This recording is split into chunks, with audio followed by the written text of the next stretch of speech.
So finally कल accounts का exam है।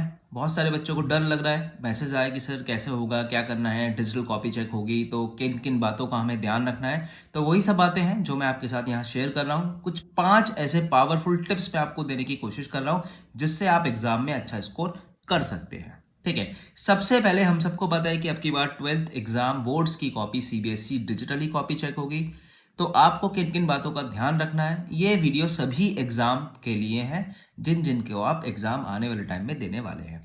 तो सबसे पहले आपको पेपर लिखते वक्त सबसे पहले कॉपी को नीट एंड क्लियर यानी क्लीन एंड क्लियर प्रेजेंटेशन रखना है कि कोई भी चीज ऐसी ना हो आप लिख रहे हैं और सामने वाले को समझ में ना आए। अगर आपसे कोई गलती हो गई है आंसर 1 और 2, उसको ओवरराइट मत करो। आंसर 1 लिखा है, उसको अगर आपको 2 करना है तो सिंगल लाइन से कट कर दीजिए और आ जाइए नेक्स्ट लाइन पे। ठीक है, और हर एमसीक्यू के बाद कम से कम आपको 2 लाइन छोड़नी है। ये मैं बार बार आपसे बहुत समय से रिपीट कर रहा हूँ। ठीक है, तो सबसे पहली बात हो जाती है, टिप हो जाती है कि आपको क्लीन एंड क्लियर प्रेजेंटेशन करना है। ठीक है, straight line, proper heading, working notes बिल्कुल क्लियर बनाने हैं, ओवर राइटिंग अवॉइड करना है, मैं आपको बार बार बता रहा हूँ। सेकंड, अपना फॉर्मेट जो भी आप अकाउंट्स में बनाते हैं उसको 100% बिल्कुल सही बनाएं। अब बच्चे पूछ रहे हैं सर पेंसिल से बनाए या पेन से बनाए। पेन से बना सकते हैं लेकिन पेन ऐसा यूज करें जो विजिबल हो, जो थोड़ा सा डार्क चले।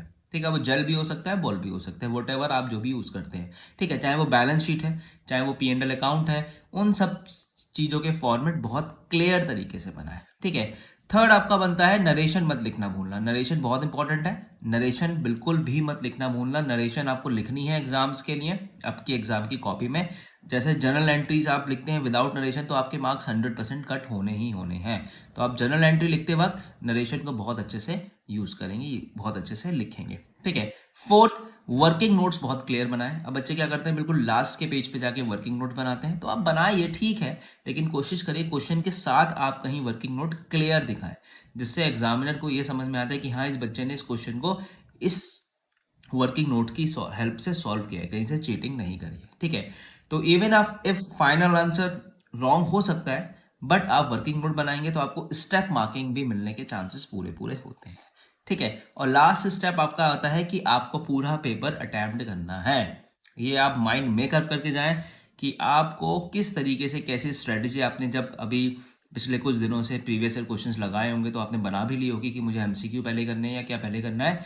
तो आप पूरा पेपर अटेम्प्ट करें और एक चीज, आप पेपर को सीक्वेंस में ही करने की कोशिश करें। Question number 1, question number 2, question number 3 to end, till end. तो टिल एंड तक आप कोशिश करें सीक्वेंस में क्वेश्चन करने की, क्योंकि जब हम स्क्रॉल कर रहे हैं ना डिजिटल कॉपी तो उसको प्रॉब्लम हो रही है। अगर बच्चे ने सीक्वेंस लिखा है तो आपको जो भी चेक कर रहा है एग्जामिनर उसके लिए ईजी है। ठीक है, तो जितना एग्जामिनर के लिए आप कॉपी इजी चेक करना बनाएंगे उतना ही मार्क्स अच्छे आपको मिलने के चांसेस बनते हैं। तो ये कुछ बातें हैं जो मैंने आपको बताई एग्जाम की कॉपी लिखते वक्त, चाहे वो अकाउंट्स की हो चाहे वो किसी भी सब्जेक्ट की हो। ये आप वीडियो देख रहे हैं, अपने दोस्तों के साथ इसको शेयर करें जो बोर्ड के एग्जाम लिखने जा रहे हैं, चाहे वो क्लास 10th के हैं, चाहे वो क्लास 12th के हैं, या आपके बच्चे इस एग्जाम देने जा रहे हैं। तो आप एज अ पेरेंट्स अगर आप ये वीडियो देख रहे हैं तो अपने बच्चों के साथ इसको शेयर कर सकते हैं और उनको बता दीजिएगा कि ये कुछ बातें हैं जो बहुत इंपॉर्टेंट है बोर्ड के एग्जाम इस वक्त लिखने के लिए है, because of digitally copy correction. तो बिल्कुल भी घबराने की जरूरत नहीं है, आपकी प्रिपरेशन 100% है। So very all the best and good luck for your exam. Thank you so much.